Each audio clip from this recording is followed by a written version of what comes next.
ခုကကျွန်တော်တို့90ချိန်မြောက်ကြောက်ပြပါเนาะခဏလာ register လုပ်မယ်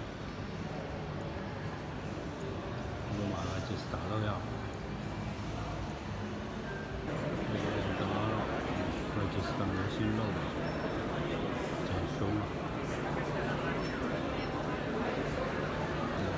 Bangkok ပြန်ဝင် register လုပ်တယ်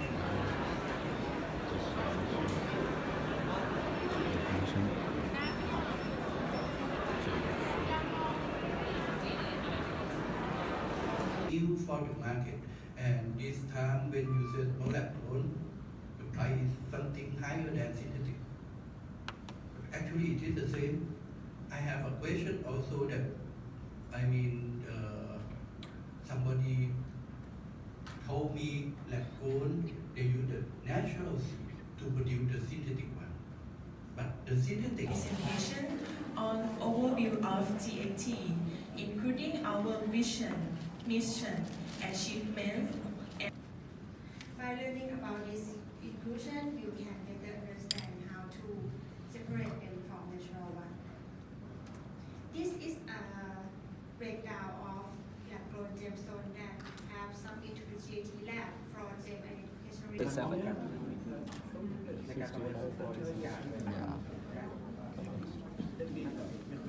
You also here, you relate no? What? You relate no? Or UV no? UV, long wave UV here. But when you put inside, you have to let it inside. It is protection no? Somebody? This is the research of the GAT, cooperate with the WIP. WIP is a company who produce, is like a factory to produce the cabinet. You D55 color strong? Can we move next? Just quick update, the growth in the region for our segment. When we say our segment is gem and diamond studded jewelry, this is nearly 9%. แนะนำตัวเองว่าทั้งหมดการเดินทางของการที่เขาทำธุรกิจมาเกี่ยวกับเครื่องประดับเป็นอย่างไรบ้างซึ่งก็จะเป็นตามสไลด์หลังจากนี้นะคะ And it was inspired by the days of the COVID where we were in lockdown. All the world was in lockdown. المجموعة مصطلحات من رحلة تجارة الذهب بدءا من الهند وصولا إلى الخليج. تمت صناعتها بجود الرقام وحداثة لحتى تحاكي الذوق العربي والعالمي مع الحفاظ على اللمسة التراثية والشرقية اللي بتمثلها.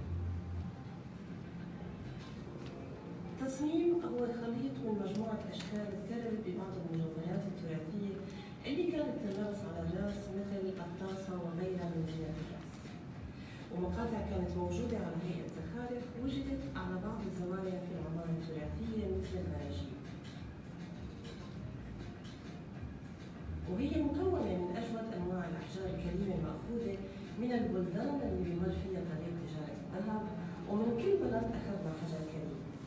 ركزنا على اللولو وصنف اللولو بكل أطياف لونه اللي معروف بالخليج العربي والإمارات. على سبيل المثال عندنا اليشم I have a laboratory here in Bangkok.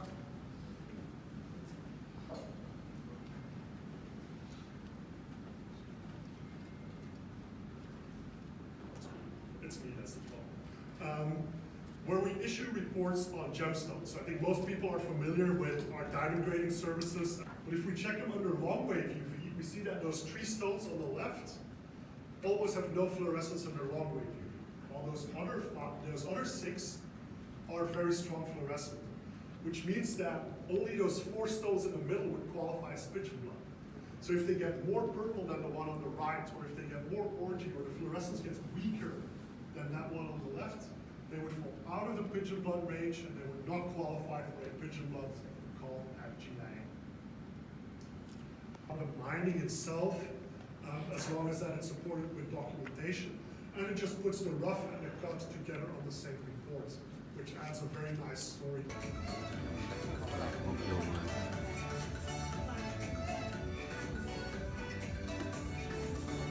Having a brand, having a flagship store at Siam Paragons, not only carrying our own brands, but also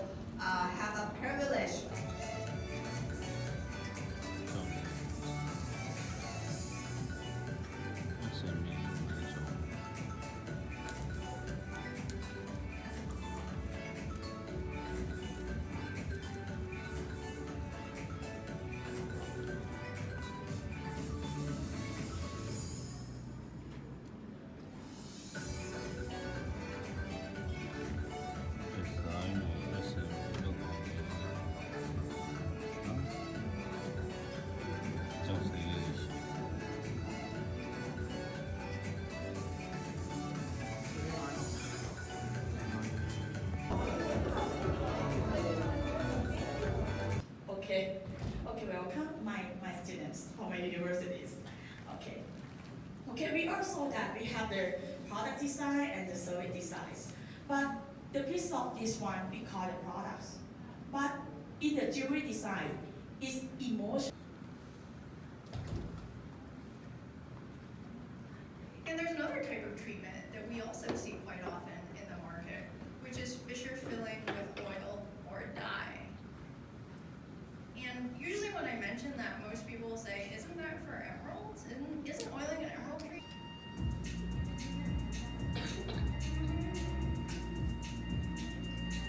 And I ended up in Burma. That's where I saw my first piece of jade. And I fell in love with the stone. Such a beautiful material, interesting culture. 20 years later, I was actually able to go to the mines in Myanmar, and it was quite a trip. Been there 3 times. I don't think I want to go back. It's a very rugged area, and I'm too old for that. This is the kind of scene that you could see back then at the mines. Nowadays, it's much more mechanized, and a lot of the small miners are gone. So things have changed very quickly, but it's quite a scene. It's almost like building the pyramids, except people are taking things apart, taking entire mountains apart, one stone at a time. In 2009, I had an opportunity to go to the North America used it, in the South Pacific and New Zealand. Wherever humans roamed the planet, jade was with them. And it was very often considered the #1 material, the most valuable material, particularly in China, where it was more valuable than gold or silver. So here's a little timeline of the discovery of jade. The first known use of jade by humans is actually areas. Some gemologists have suggested that a minimum of 20 areas be tested. This is all very expensive to do. And don't forget, it's only testing the surface. Here's the same piece tested with a backscattered electron overlay, and the images are merged. And you can see these stones are not consistent. The different minerals are mixed together because that's the way rocks are. Gem labs test only the surface. It's different from a ruby and a sapphire or an emerald. Those are over there.